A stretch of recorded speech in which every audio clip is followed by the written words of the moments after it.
நிறைய வாய்ப்புகள் நிறையா வரும். ஆனால் ஒரு 6, 7, 8, 9 இந்த படத்துக்கு கொடுத்துடலாம். அப்புறம் ஒரு 3 நாள் அந்த படத்துக்கு கொடுத்துடலாம். ஒரு ஒரு ஒரு ஒரு ஒரு 10 நாள் கேப் இருக்குது, அது அந்த படத்தை கொடுத்துடலாம் அப்படின்னு கொடுக்கக்கூடிய சூழல் நிறைய படங்கள் வந்துக்கிட்டே இருந்துச்சு. ஓகே. படம் பண்ண முடியாது, அவ்வளோ டேட் அதிகமாக இருக்க, பிரித்து பிரித்து கொடுத்துலான்ட்டு.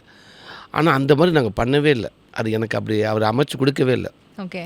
இல்லைண்ணே வேண்டாம், ஒரு படமாக பண்ணிட்டு போ. காமெடியான இருக்கையிலே பார்த்தீங்கன்னா நீங்கள் நான் கமிட்டான படங்கள் எல்லாமே பார்த்தீங்கன்னா ஒரு 50 நாள் படம்னா எனக்கு ஒரு 40 நாள் தேட்டர் இருக்கும், ஒரு 35 நாள் இருக்கும். நம்ம ஃபுல்லாக நீங்கள் ட்ராவல் பண்ணுவீங்க. அப்படி தான் எனக்கு எல்லாமே அமைஞ்சிருக்கு.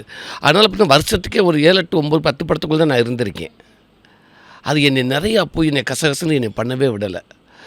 ஒருவேளை மேபி நான் அப்படி எல்லா படமும் பண்ணி காமெடினா கூட நிறையா படம் பண்ணியிருக்கலாம். ஆனால் கதை நான் அந்த மாதிரி காமெடியில் இன்னொரு ஹீரோவாக நான் நிறையா படம் பண்ணியிருந்தேன்டா இன்றைக்கி நான் வெற்றிமாறனுக்கு நான் ஃப்ரெஷ்ஷாக தெரிஞ்சிருப்பேன்னு இல்லை எனக்கு தெரியல. தெரியல. மற்ற மாதிரி ஓகே சூரியன் நிறையா படம் பண்ணிட்டா அப்புறம் ஃப்ரெஷ்ஷாக தோணி இருக்காது. கண்டிப்பாக.